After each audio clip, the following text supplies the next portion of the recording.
Tanya jawab pagi ini dengan beberapa pertanyaan yang sudah bergabung di WhatsApp 0811 381 0696. Kita ke pertanyaan pertama mungkin Bagem. Silakan.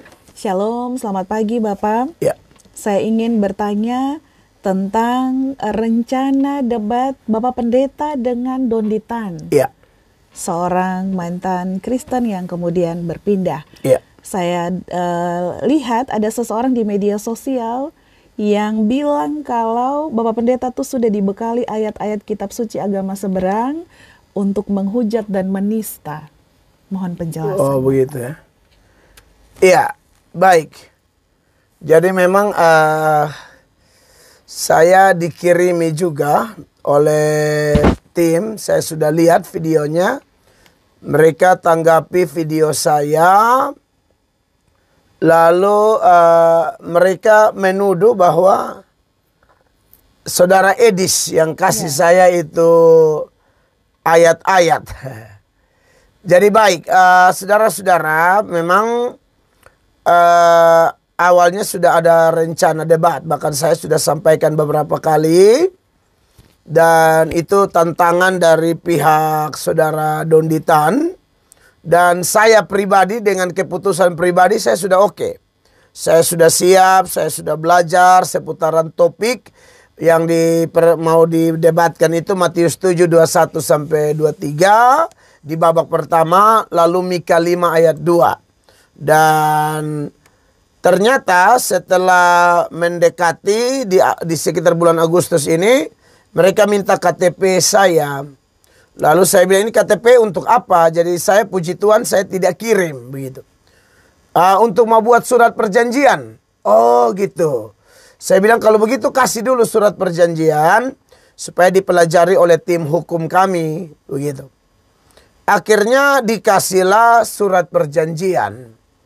Dan surat perjanjian itu kurang lebih ada 12 pasal. Dan setelah dipelajari oleh tim hukum sangat keberatan. Tim hukum menduga bahwa saya ini bisa mengalami kerugian besar. Saya bisa mengalami proses hukum ini. Karena ternyata di pasal-pasal itu saya juga setelah diedukasi oleh tim hukum saya, tim hukum kami, baru saya mengerti. Saya kan agak gelap hukum ya. Apalagi dengan karakter berkhotbah seperti saya atau penyampaian seperti saya, dalam konteks seperti itu dengan pasal-pasal yang disodorkan, maka kelihatannya ngeri-ngeri sedap begitu ya. Ngeri-ngeri sedap. Karena di sana kan jelas dilarang caci maki apa segala macam. Sedangkan ayat yang ada nih, ini kan ayat-ayat yang keras nih untuk orang-orang. Dan saya udah siap masalahnya. Seperti mereka yang memutarbalikkan firman Allah. Kan di Filipi 3 ayat 2 ada istilah, itu orang disebut anjing-anjing. Nah, lalu mereka yang tidak berpikir seperti firman Allah, bahkan Petrus pun disebut iblis. Bahkan Yohanes 8 ayat 44 pun disebut sebagai iblis itu bapa segala pendusta. Ya, karena iblis yang bapa segala pendusta itu dalam Yohanes 8 ayat 44 itu ada kaitannya dengan peristiwa setan menipu Hawa di Taman Eden. Dan setan menipu Hawa itu kan dengan merubah firman. Iya kan?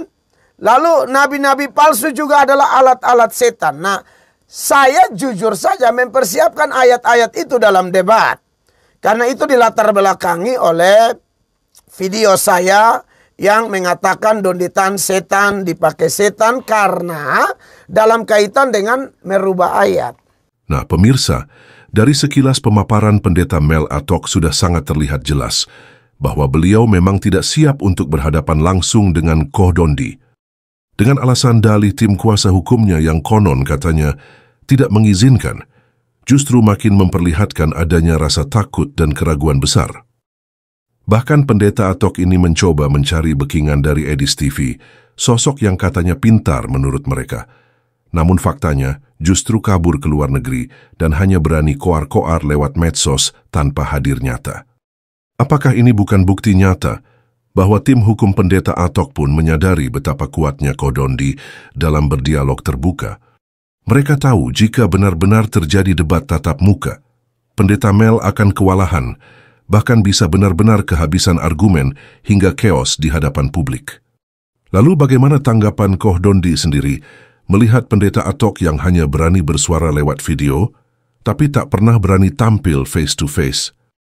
Mari kita simak bersama kisah penuh drama ini, yang makin membuka mata kita siapa yang benar-benar siap berdialog terbuka, dan siapa yang hanya berani bersembunyi di balik alasan dan dalih.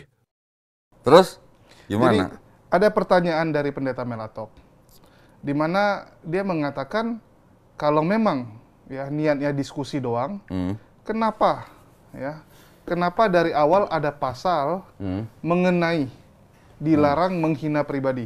Oh, iya dong. Tapi namanya debat tatap muka. Ya harus ada aturan-aturannya. Oke. Aturannya apa? Pertama, nggak boleh menghina pribadi lawan bicara. Nggak boleh menghina agama orang lain. Apalagi menghina sesembahan orang lain. Salahnya di mana kalau ada aturan begitu? Iya, cuman batasan-batasannya ini mungkin yang kurang jelas gitu. Nah, batasan-batasan itu nanti yang ngatur atau yang monitor itu moderator. Moderator. Iya. Tapi selama moderator mengatakan masih boleh, artinya nggak melanggar dong? Kalau moderator masih bilang boleh, tapi salah satu lawan bicara merasa dihina, salah satu tim debat bisa protes ke moderator, gitu. Artinya layankan protes kan, bukan lu langsung main nangkapin orang gitu. Nangkap gimana? Emang bisa kok telepon polisi datang langsung tangkap? Emang katanya tahu hukum apa gimana? Ya, tapi emang tim hukumnya nggak tahu apa? Tim hukumnya ini berisikan orang-orang hebat menurut dia ya. Menurut dia. Ya, kita nggak tahu karena dia bilang ini banyak orang-orang penting di negara. Sekarang gini, misalnya debat, salah satu dianggap menghina lawan bicara. Oke. Emangnya bisa langsung saat itu gue telepon polisi langsung tangkap dia? Nggak bisa lah. Nggak saat itu, besok nanti. Loh, kalau memang benar dia menghina, dalam arti nggak bisa dibantah dia menghina ya, atau menista, atau menghujat, gua harus bikin laporan dulu ke polisi, dan polisi harus cek dulu itu masuk ranah apa enggak. Oke. Itu yang namanya kalau bikin laporan. Polisi juga nggak serta-merta main terima laporan begitu aja. Nanti harus ada sidang, kayak sidang perkara atau gimana lah. Polisi harus meneliti ini benar-benar masuk atau enggak. Klarifikasi lah segala macam, panggil saksi lah. Nggak bisa langsung kita lapor, langsung diterima. Aduh, itulah kalau... Kan dia mempertanyakan nih, Pendeta Mel Atok. Ya kalau memang tujuannya diskusi, ya, dan dari Kodondi juga ada request soalnya. Itu requestan dari Kodondi langsung yang menyuruh Pendeta Mel Atok maki. Emang kemarin gue bilang nyuruh dia maki? Ya iya kan, lu bilang maki dia setan. Gini dong, dia ngomong di mimbar, gua anak setan. Lah berani kan dia melakukan yang sama di depan gua gitu? Berani dia bilang. Ya udah kalau berani kenapa dia mundur? Lah tapi jangan pakai pasal itu. Loh, emangnya pasal itu langsung ditulis tangkap polisi? Oh. Enggak kan? Dia minta kalau bisa untuk pasal tersebut dihilangkan gitu. Ya ngomong dong ke kita dong. Ngomong ya. Minta dong pasal ini dihilangin. Oke, gitu dong. Masa nggak ngomong nggak apa, malah nomornya Melisa diblok? Ayo. Namanya apa kalau gitu? Ya karena kan dia bilang ini requestan dari Kodondi. Loh, mau request dari gua kayak, mau request dari ketua pembina atau yayasan gua kayak, kalau dia keberatan tinggal ngomong. Ngomong ya. Saya nggak mau nih pasal sekian, ayat sekian, saya nggak mau. Kan bisa begitu. Oke, Kodondi dia sendiri nih. Tiba-tiba dia langsung batalin. Oke. Gue udah minta ke orang hukumnya, gue nanya pasal apa aja Tuh. yang udah keberatan. Tuh. Nggak dijawab. Nggak dijawab. Tuh, Melisa nanya ke tim hukumnya, yang keberatan pasal berapa, Pak? Nggak dijawab. Malah nomornya dia diblok sama si Mel Atok. Dari Kodondi sendiri, kalau dia minta, oke, ya pasal 4.2, ya 4 ayat 2 itu, bisa nggak direvisi khusus untuk memaki Kodondi sebagai setan, anjing, babi? Loh, kalau memang pasal itu dihilangkan, berarti kedua belah pihak boleh dong melakukan itu. Wah, lu mau baki balik Loh. juga? Nah, sekarang makanya dikasih aturan itu supaya orang tidak kelewat batas. Kalau ada aturan berarti kan berlaku untuk dua belah pihak. Kalau dia cuma mau berlaku buat dia doang, lah gue juga boleh dong maki. Oh, lu mau maki juga artinya? Loh, ya kalau dia mau maki, gue maki sekalian dong. Tapi makanya kita bikin aturan supaya apa? Supaya debatnya bermartabat. Bukan debat kusir, bukan debat maki-makian. Kalau dia cuma bisanya maki-maki orang, berarti ilmunya dia cuma maki-maki orang dong. Ya karena sesuai dengan Bible dibilang. Nah, tunjukin gua ayat mana yang rubah-rubah firman Allah adalah anak setan. Tunjukin ke gua, ada nggak? Oke. Kalau nggak ada, berarti dia tidak alkitabiah. Tapi kalau di kitabnya dia ada ayat begitu, nggak apa-apa dia bacain depan gua. Gitu. Tapi kalau sesuai dengan dalil, artinya boleh dong. Kalau ada dalilnya di Bible dia bacain depan gua, terus dia ngomong atau menjelaskan ke depan gua, yang orang melihat kira seperti orang memaki, itu nggak akan dianggap memaki karena ada ayatnya. Betul. Sekarang ada nggak ayatnya? Yang mau rubah-rubah firman Tuhan adalah anak setan, ada nggak? Setahu saya nggak ada. Nggak ada. Berarti kalau gitu dia ngomong di mimbar, itu ayat Alkitab atau bisa-bisanya dia aja? Tafsir. Nah, berarti kan bisa-bisanya dia aja. Tapi mereka mengimani hal itu semua mungkin. Loh, enggak dong. Kalau yang dia ngomong di mimbar, donditan, anak setan, itu mah Karena merubah bisa-bisanya firman. dia aja. Ya kan? Sekarang giliran gua tanya, ada Bible LAI 1974, ada Bible LAI 2023, ayatnya bisa berubah. Gua nanya, udah berapa lama gua nanya, berapa bulan yang lalu kan, anak setan mana yang ngerubah ini? Kok nggak ada yang jawab? Kok dia nggak berani jawab? Ya, malah bahas yang lain ya. Nah, malah bahas yang lain. Gitu. Oke. Terus yang dipermasalahkan lagi nih. Nampaknya dia bilang ya, ini Donditan ini memang mau menjebak. Karena belum apa-apa sudah ada pasal tentang perkara ini akan diselesaikan di pengadilan Jakarta dia bilang. Oh. Ini debat di Bali, ya dia anak Kupang. Kenapa penyelesaian perkara di Jakarta? Yang undang kan kita. Oke. Yang undang kita. Namanya format perjanjian di mana-mana ada klausul atau pasal. Kalau ada persengketaan, perselisihan itu diselesaikan di pengadilan. Oke. Kalau ada perselisihan, kalau nggak ada ya udah ngapain? Kenapa pengadilan di Jakarta? Ya mau di Jakarta boleh, mau di Kupang boleh. Boleh direvisi. Boleh. Makanya kalau memang dia tahu hukum dan timnya tahu hukum dan memang mereka mau berdebat, harusnya mereka diskusikan ke kita. Itu pasal-pasal yang mau dirubah yang mana aja. Tinggal ngomong, komunikasi harusnya. Oke. Nah ini nggak ada komunikasi, berarti apa? Berarti memang nggak mau debat. Mau Gitu. dia bilang, tapi 2050 kok. 2050. Well, kira-kira 2050 masih ada Yang nggak gua kita? tahu dia bilang katanya dia mintanya online. Ya. Kalau dia mau debat online, carilah Yonatan Nandar, carilah Bang Zuma, ya. Sama Yonatan Nandar bukannya dia udah terkencing-kencing? Nggak tahu kencing atau nggak. Oh nggak tahu ya. Ya Ngompol memang nggak nggak? kelihatan sih celananya ya. Iya. Sama Bang Zuma boleh cari kalau mau online. Kalau online saya nggak mau, kenapa? Karena di online itu kan saya nggak bisa nunjukin kitab-kitab itu, ya kan? Susah nunjukinnya, belum yang mirror lah, belum sinyal lah segala macam. Bukan gaya saya debat online. Iya, bukan stylenya ya. Bukan style Ngapain gua. memaksakan diri untuk Iya, ngikut style yang dia iya, inginkan? Iya, Oke.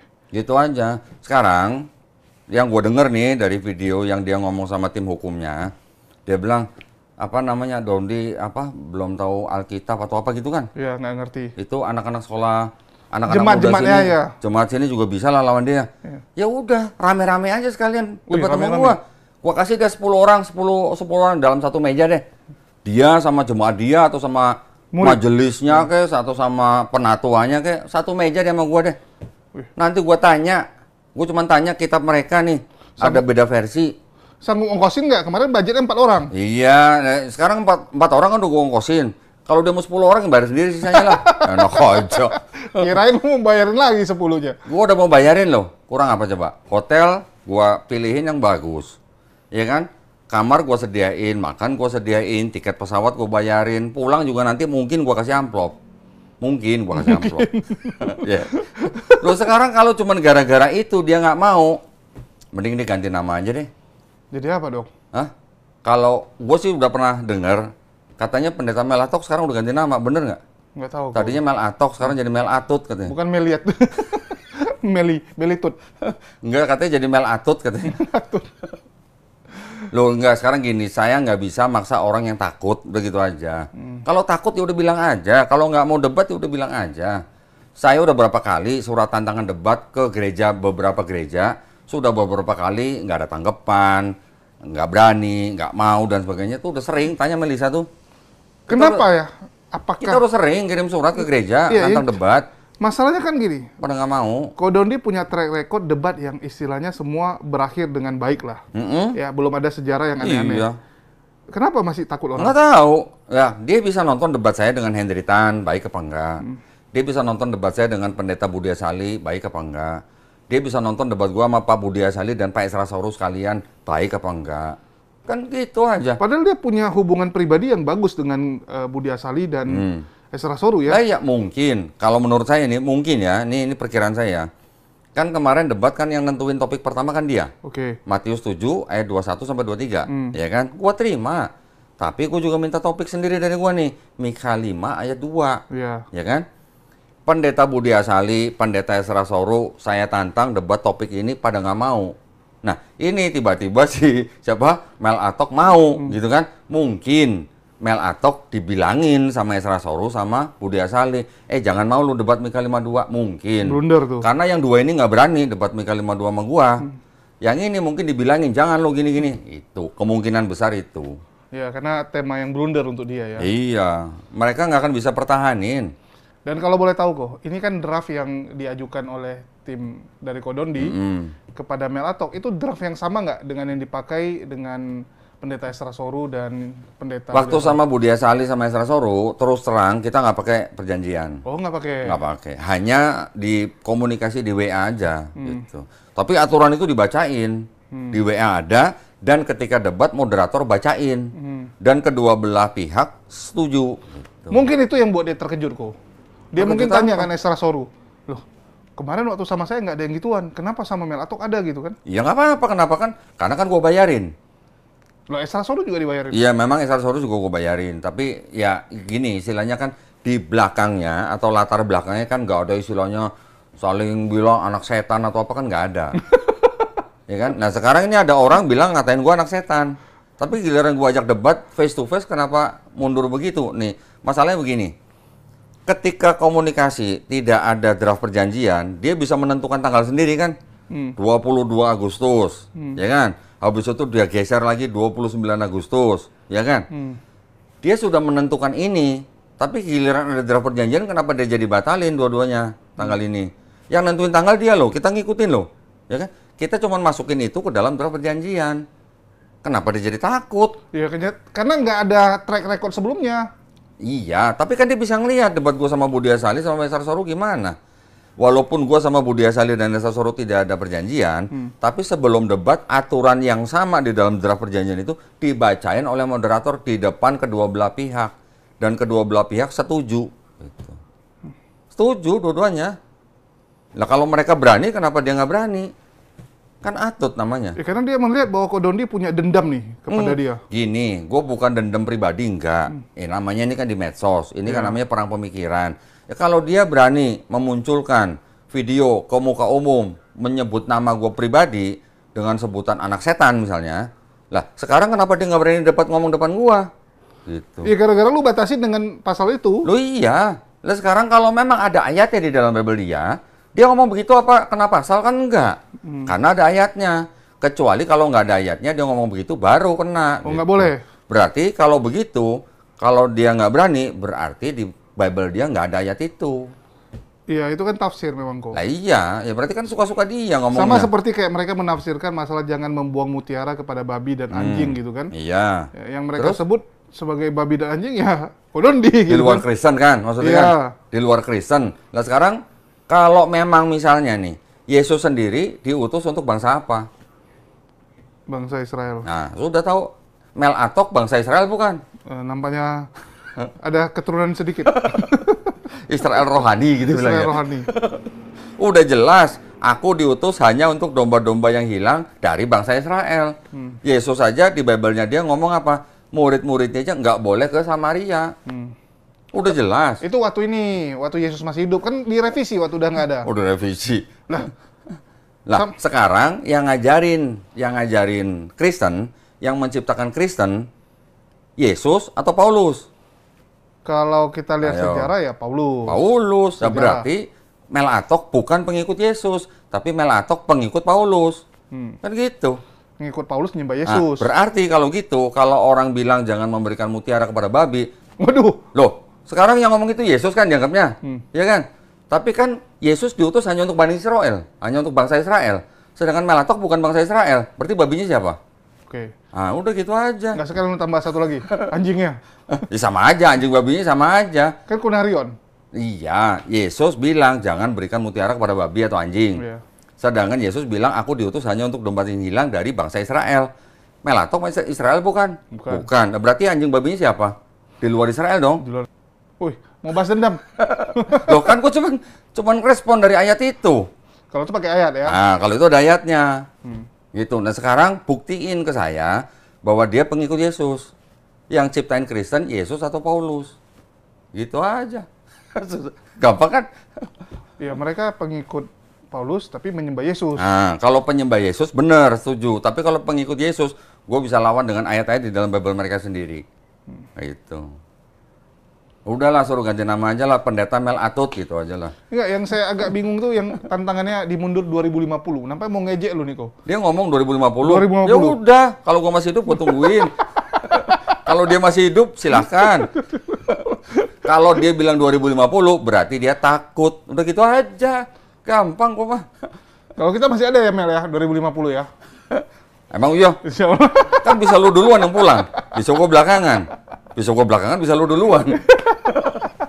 Kami optimis. Udah gini aja, Pak Pendeta Melatok kalau udah nggak berani, sudah nggak usah banyak kowar-kowar, saya juga nggak maksa, gitu aja. Yang penting dengan satu kali, cukup satu kali, dia membatalkan debat itu, udah turun martabatnya di depan mata saya. Begitu aja. Dan mungkin di mata orang lain ya, mungkin gua nggak tahu ya. Kalau di depan jemaat dia mungkin enggak. Harusnya turun ya, karena saya juga nggak ngerti ya. Dia mengklaim bahwa yang kita bingung gini kok.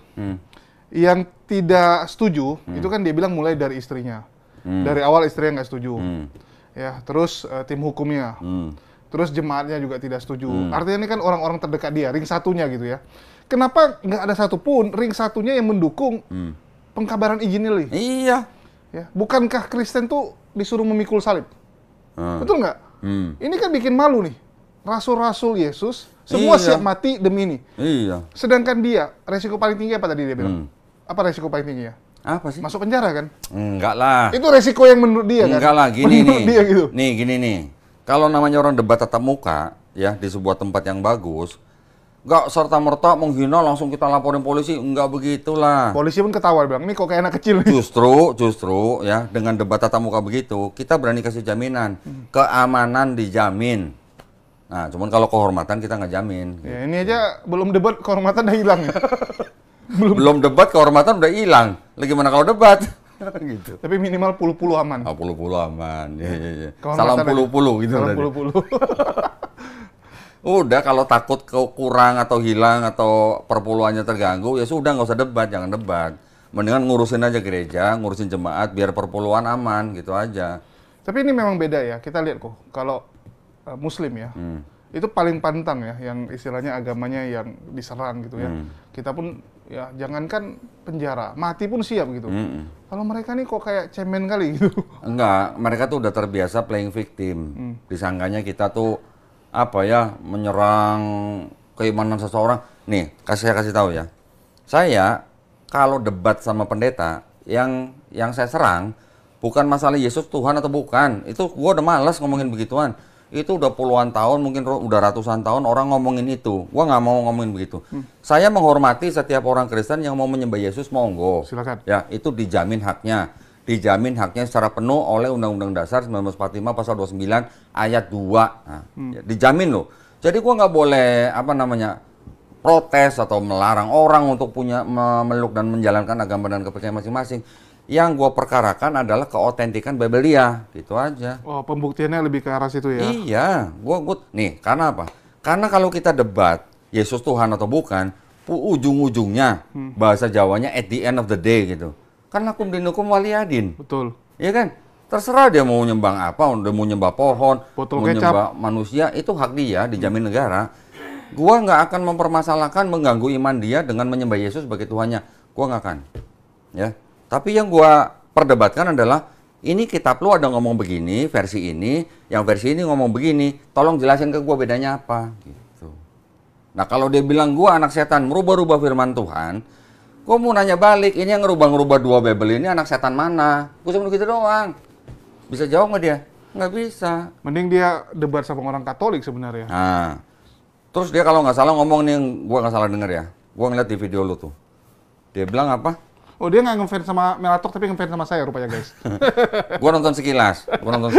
Apa sih dia bilang kemarin ya? Oh, yang tadi udah ya, yang katanya Dondi nggak punya pengetahuan Iya. Bible kan? Saya persilakan anak mudanya dia, jemaatnya dia, penatua dia, majelis dia, sama dia sekalian 10 orang depan saya ngelawan saya sendiri dah. Beneran. Belum tentu juga majelisnya tahu, belum tentu juga jemaatnya tahu separuh kitab mereka punya siapa. Takutnya nanti berantem kok. Lu kasih pertanyaan beda-beda jawabannya.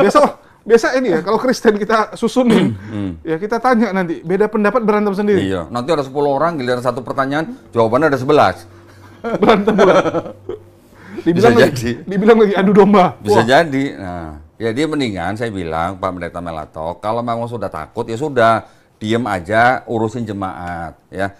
Rawat jemaat baik-baik supaya perpuluhan lancar, gitu aja. Daripada ngomong-ngomong di medsos, di reaction sama orang malah malu saya. Beneran. Ya, ganti aja namanya lah Pendeta Melatut gitu. Tapi ada yang menarik nih teman-teman ya. Mungkin bisa ditampilkan ya. Jadi ada seorang pendeta, sama-sama dari Kupang loh. Oh. Ini orang GBI. Oh, pendeta? Iya, pendeta. Bilang ya. apa? Jadi pendeta dari Kupang ini memang salah satu pendeta yang cukup aktif membuat reaksi-reaksi juga. Dan menurut saya penilaiannya cukup objektif selama ini ya, selama ini kita lihat. Jadi pendeta ini bernama Pastor Andres Saleh, ya, Pastor Andres Saleh ini mempertanyakan ya. Di Kupang? Ya dia GBI Kupang, bisa dicek. Dia berkali-kali juga udah pernah bilang gitu, saya sebagai orang Kupangnya malu gitu. Ya. Dia bilang, saya ini pendeta dan ini memalukan. Koar-koar mau berdebat, seenaknya ganti tanggal, buat tema sendiri, dan setelah atau sudah diumumkan, tapi mau dekat hari H, kabur dan blokir orang. Nah, yang memalukan itu dia blokir nomor Melisa loh. Kenapa mesti diblokir? Setakut apa dia sama Melisa? Emang Melisa yang mau debat kan yang mau debat gua. Kenapa Melisa yang diblokir gitu? Coba aku lihat ya, profil pic Melisa apa, Bel? Karena kadang-kadang profil pic-nya mengerikan juga mungkin. Enggak. Atau lu sering pasang status-status yang ngeri-ngeri, Mel? Enggak, tadi sama pendeta siapa namanya? Andres Saleh. Andres Saleh. Iya. Coba tolong ditampilin, ada nggak? Iya, Andres Saleh. Oh, udah ditampilin? Iya. Nah, kalau sampai ada pendeta ngomong begitu, coba gimana? Makanya daripada Pak Pendeta Melatok keluar-keluar lagi, mendingan udah dia ngurusin jemaat daripada sampai di reaction sama sesama pendeta. Gitu. Ini nampaknya mau curi domba nih kok. Sama Kupang nih. Sama Kupang. Mau rebutan jemaat. Rebutan jemaat Loh, namanya. kalau di Kupang, di NTT kan nggak perlu rebutan jemaat. Soalnya kan memang rata-rata mayoritas Kristen. Lah kan pindah. Rebutan domba. Pindah. Lah kan domba diperebutkan. Itu bukan rebutan jemaat, itu rebutan perpuluhan. Ya rebutan domba. Rebutan daging domba kan. Mumpung sama-sama Kupang kan. Oh, sama-sama Kupang ya. Tapi gini kok. Kemarin tuh ada juga yang mempertanyakan gini. Dia komentar. Dia bilang kalau ini dilanjutin, sebenarnya nggak ada untungnya bagi Pendeta Melatok. Ya memang. Karena yang pertama, ya kalaupun dia berhasil menang, ya. Gimana caranya menang? Ya kalaupun kan, kok komplit. Dibilang sama orang Kristen nih, kalau menang, ya Pendeta Melatok itu nggak akan dapat limpahan dari apapun. Jadi contoh gini lah, misalnya dia menang, terus ada yang murtad, ya kemungkinan yang murtad tuh orang mana? Tersebar kan? Ada orang Jakarta, ada orang Bandung, ya, ada orang Palembang, Medan gitu kan. Itu akan jadi jemaat Melatok nggak? Enggak. Enggak kan? Kalau Kupang udah mayoritas Kristen gitu kan? Ya. Ya. Orang Jakarta pasti akan jadi Kristen dan jadi jemaat di gereja misalnya yang paling dekat rumah dia atau yang dia nyaman. Oke. Ya. Apa untungnya Melatok? Nggak ada. Oh, tapi kan selain itu kan kalau dia menang dari gua, kalau menang nih ya, nama dia kan besar gitu loh. Oke. Ya kan? Donasi bisa turun terus misalnya. Undangan akan banyak mungkin. Undangan banyak. Donasi mungkin nggak berubah. Ya, Undangan dia kan, yang banyak. dia kan akan undang kemana-mana gitu Iya. lah. Tapi gimana caranya dia menang sama gua? Karena dia sebenarnya bukan ngelawan gua. Dia sebenarnya ngelawan kitabnya dia sendiri. Gitu masalahnya. Jadi musuh terbesarnya orang Kristen adalah Bible-nya sendiri. Gitu. Ya dari dulu soalnya itu nggak beres-beres. Dari dulu. Ya mau pakai yang mana? Dia 66 kitab, Katolik 73 kitab, Ortodok 78 kitab, Ethiopia 81 kitab. Yang mana yang bukan firman Tuhan? Gitu aja. Ya kalau versi Katolik yang lain salah. Ya udah kan gitu. Gimana caranya? Makanya dia bisa menang lawan saya. Orang lawan dia terberat itu adalah kitabnya dia sendiri. Gitu. Belum lagi yang terjemahan Indonesia lebih kacau lagi. Nah, oh ya gue baru inget. Ketika di video lu tuh dia ada ngomong 1 Yohanes 5 ayat 7, Matius 7:21, Matius 17:21, Matius 18:11. Ah itu mah receh kata gitu kan. Buktiin ke saya sebelum abad 16 ayat itu udah ada. Gitu. Gua punya Bible yang ngomong bahwa ayat itu sebelum abad 16 di manuskrip Yunani manapun tidak ada. Itu kan, simple gua. Kalau dia bisa buktiin depan mata saya, ya, nggak usah hard copy lah, gua nggak minta hard copy lah, gua juga tahu lah. Tunjukin ke saya soft copy atau foto manuskrip yang ada ayat itu sebelum abad ayat 16. Itu ada tuh, NIV, New International Version. Ditulis, tidak terdapat di semua manuskrip Yunani sebelum abad 16. Yang aku bingung gini kok ya. Oh, Kan dia bisa-bisanya ngomong, ya tuh Yohanes 5:7 lah, cemen. Itu mah cuma cara dia untuk menutupi supaya jemaat dia masih percaya sama dia, gitu doang. Tapi harusnya udah mulai sebagian jemaat ini mempertanyakan sih. Ya, kalau memang toh nggak ada masalah, kenapa nggak berani debat? Nah, itu toh aja. Kodondi juga nggak punya reputasi mencelakai orang gitu ya. Kecuali dia mantan begal gitu, atau mantan maling motor macam Rizuli Lubis. Oh nggak tahu ya, mungkin ya, ini mungkin ya. Mungkin dia tahu saya dan teman-teman yang memenjarakan Gracia Pelo, mungkin. Oh iya. Mungkin. Walaupun tapi kan kalau Gracia Pelo kan udah kelewatan. Gitu loh. Gracia Pelo kan udah membuat video untuk konsumsi publik dan dia menambahkan perkataan dia sendiri ke mulut Nabi Muhammad SAW. Jadi dianggapnya Nabi Muhammad SAW yang ngomong gitu. Itu udah nggak bisa ditolerir. Tapi kalau dia menghina pribadi saya masih mikir mau saya penjarain atau enggak. Saya masih mikir. Tapi kalau dia menghina Nabi saya, baru saya nggak mikir lagi. Oh, itu nggak mikir. Itu bedanya. Iya, karena jadi kalau cuma ngomong kamu anak setan, belum tentu saya laporin polisi gitu, belum tentu ngapain. polisi pun ketawa kok. Polisi juga ketawa kali kalau lapor begitu. Masa lu kayak anak kecil dibilang setan Nah, marah gitu. Iya. Nanti, nih ya, ini gini. Kalau dia ngatain saya anak setan, karena saya merubah-rubah firman Tuhan katanya. Satu, gue mau tunjukin 2 Bible yang berbeda, yang dalam kata-katanya beda, padahal penerbitnya sama, percetakannya sama. Gue mau nanya, ini anak setan mana yang rubah? Satu itu. Yang kedua, nah, ini, gue juga bisa ngomong begini.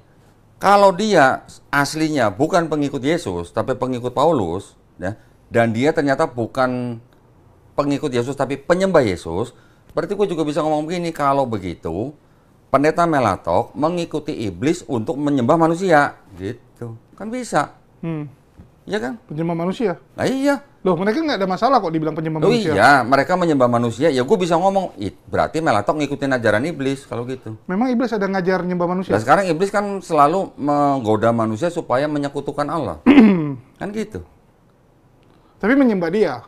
Menyembah siapa? Iblisnya? Enggak, iblis nggak minta menyembah. Iblis ngajarin manusia supaya menyembah atau menyekutukan Tuhan Yang Maha Esa. Betul. Nah, menyembah Yesus sama juga kan menyekutukan Tuhan Maha Esa. Iya, karena versinya Yahudi kayak gitu. Iya, itu versi Yahudi yang kitabnya diambil sama Kristen.